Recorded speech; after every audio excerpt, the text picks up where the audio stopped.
Kisah Nabi Muhammad Sallallahu Alaihi Wasallam. Kuda Suraqah bin Malik terperosot ketika mengejar Rasulullah. Meninggalkan kota Mekah bukanlah perkara mudah bagi Nabi Muhammad Sallallahu Alaihi Wasallam karena hijrah merupakan ujian dari Allah Subhanahu Wa Taala kepada Rasulnya untuk berpisah dari kampung halaman tercinta. Ditambah lagi halangan yang harus dihadapi oleh beliau selama perjalanan. Satu-satunya orang Quraisy yang berhasil mengejar rombongan Rasulullah adalah Suraqah bin Malik bin Jusum. Rasulullah sempat memandangi kota Mekah dari kejauhan sebelum beliau melanjutkan perjalanan menuju kota Yathrib. Wahai kota Mekah, engkau adalah kota yang paling dicintai oleh Allah. Engkau kota terbaik. Jika bukan karena kaumku ingin melenyapkanku, aku tidak akan meninggalkanmu. Kota Mekah memiliki tempat spesial di hati Rasulullah. Di sana tempat beliau tumbuh dari masa kanak-kanak hingga dewasa. Bertemu dengan kakek tersayang, para paman, menikah dengan Khadijah yang tercinta, dan membesarkan putra-putri mereka. Selama lebih dari 50 tahun, Rasulullah telah menjalankan asam manis kehidupan di kota Mekah. Namun beliau sadar bahwa kota Mekah saat ini sudah tidak kondusif untuk dijadikan tempat berdakwah.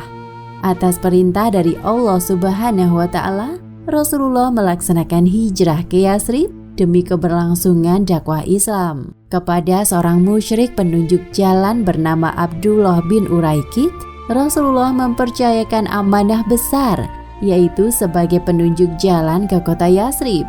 Sementara itu di kota Mekah, orang-orang musyrikin masih banyak yang tergiur dengan iming-iming hadiah 100 ekor unta.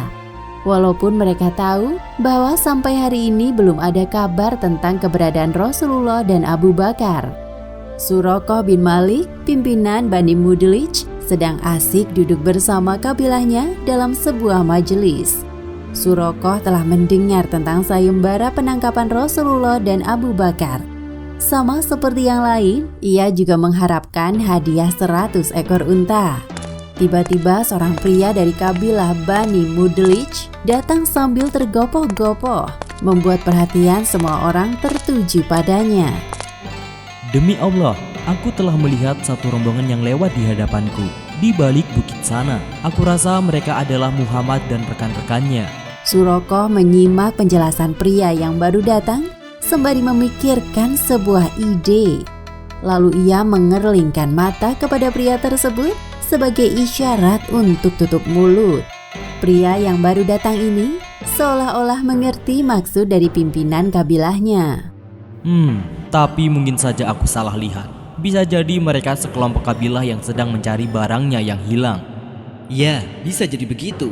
Lagi pula, belum ada yang berhasil menemukan Muhammad. Anggota kabilah Bani Mudlij mengiyakan pendapat pimpinan mereka meskipun sebenarnya kurang yakin. Sedangkan pria yang baru datang memilih untuk diam.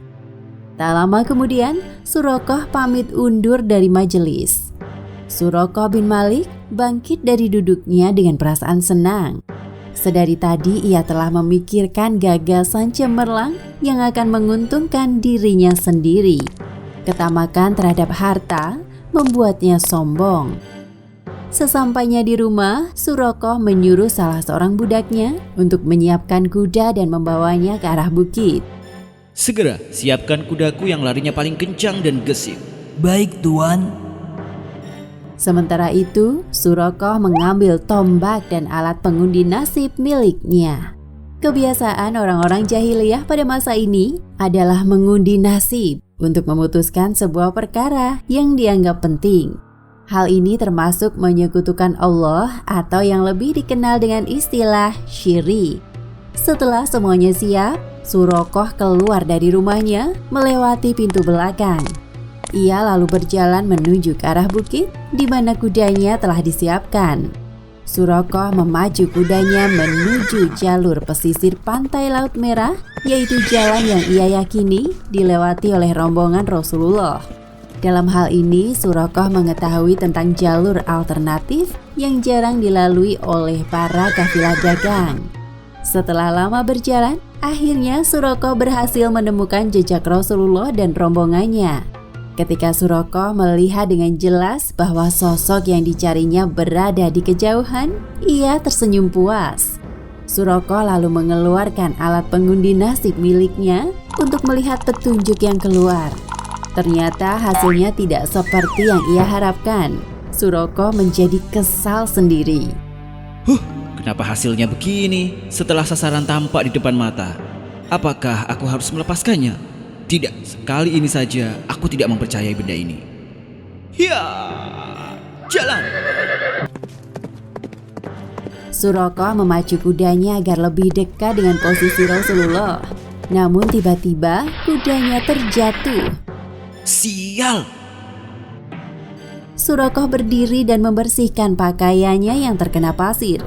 Untuk kali kedua, Suraqah mengeluarkan alat pengundi nasib miliknya. Namun ternyata hasilnya sama seperti sebelumnya dan ia tidak menyukainya.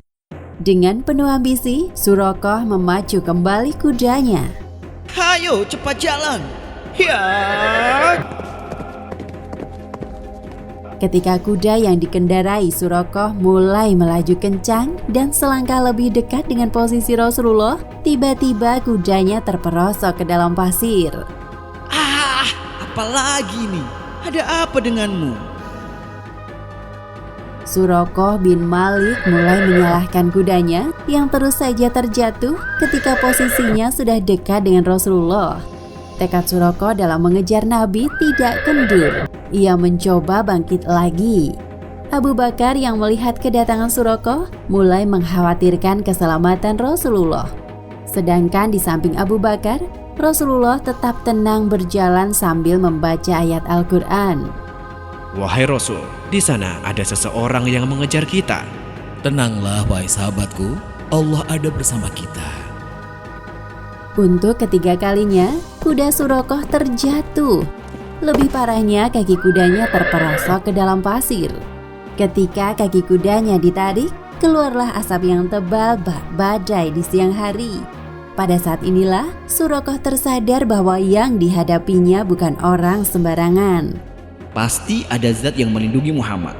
Lebih baik aku urungkan niat jahatku sekarang daripada aku celaka. Akhirnya Suraqah memutuskan untuk menyerah dan memanggil Rasulullah dari kejauhan. Hai kalian, aku Suraqah bin Malik bin Ju'sum. Tunggulah aku sejenak, aku ingin menyampaikan sesuatu. Demi Allah, aku tidak mencurigai kalian dan tidak membawa sesuatu yang tidak kalian senangi. Rasulullah yang mendengar teriakan Suraqah berkata kepada Abu Bakar, Wahai sahabatku, katakan padanya, apa yang engkau inginkan dari kami? Abu Bakar melakukan perintah dari Rasulullah dan mendekat ke arah kuda Suraqah. Wahai Suraqah, apa yang engkau inginkan dari kami? Tuliskan satu surat untukku sebagai tanda antara aku dan kalian. Rasulullah lalu memerintahkan Amir bin Fuhairah menuliskan sebuah surat untuk Suraqah. Isi suratnya adalah tentang pemberian keamanan bagi Suraqah jika sewaktu-waktu diperlukan. Suraqah menerima surat dari Rasulullah dengan senang hati. Sekarang pandangan Suraqah terhadap Nabi Muhammad telah berubah. Bahkan ia menawarkan bekalnya kepada Rasulullah, namun beliau menolak dengan sopan. Tolong rahasiakan posisiku saat ini dari orang-orang Mekah yang mencari kami. Baik, aku akan melakukannya. Suraqah melihat kepergian rombongan Rasulullah sampai hilang dari pandangannya. Lalu ia memacu kudanya kembali ke kota Mekah. Di tengah perjalanan, Suraqah bertemu dengan sekelompok orang Quraisy. Ternyata mereka sedang mencari Rasulullah dan Abu Bakar. Kali ini Suraqah menyembunyikan keberadaan Rasulullah dengan mengatakan kepada mereka, Aku tidak menemukan apa-apa dari arah sebelah sana. Lebih baik kalian berhenti sampai di sini dan carilah ke tempat lain. Demikianlah akhir kisah kuda Suraqah bin Malik terperosok ketika mengejar Rasulullah. Hikmah yang dapat kita ambil dari kisah ini: pertama, Allah Subhanahu wa Ta'ala tidak akan membiarkan hambanya yang beriman dan bertakwa berada dalam kesulitan. Kedua, Allah Subhanahu wa Ta'ala mudah sekali membolak-balikan hati manusia. Seperti kisah Suraqah yang awalnya menggebu-gebu ingin menangkap Rasulullah, namun pada akhirnya ia menjadi orang yang melindungi Rasulullah. Dan ketiga, jangan sekali-kali menyekutukan Allah dengan benda atau apapun, karena syirik termasuk dosa yang tidak diampuni olehnya. Wallahu a'lam bishawab.